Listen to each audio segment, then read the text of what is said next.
নাফরমানি করেছো, প্রতিদিন গুনাহ করো, প্রতি সেকেন্ড গুনাহ করো।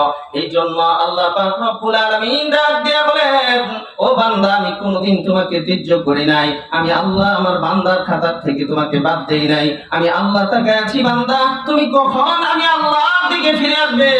তুমি বান্দা আমি আল্লাহর মাগফিরাতের দিকে ফিরে আসবে।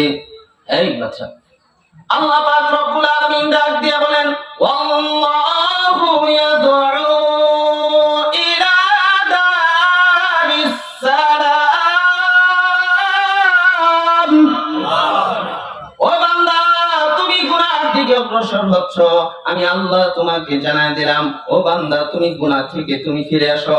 আমি আল্লাহ পাক রব্বুল আলামিন জানাই দিলাম সূরা নাজিয়ার মধ্যে, বান্দা তুমি গুনাহ থেকে যদি ফিরে আসতে পারো, আমি আল্লাহ তোমাকে জান্নাতুল মাওয়া দান করে দিব।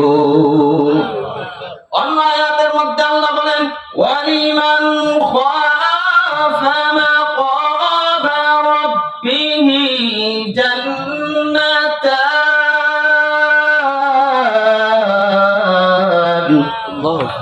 ও বান্দা, তুমি গুনাহ থেকে যদি ফিরে আসতে পারো, আল্লাহ পাক রব্বুল আলামিনের সামনে দাঁড়ানোর ভয় তোমার অন্তরে যদি থাকে, আমি আল্লাহ পাক রব্বুল আলামিন একটা জান্নাত দিয়ে আমি আল্লাহ সন্তুষ্ট হব না, আমি আল্লাহ তোমাকে দুটা জান্নাত দান করব।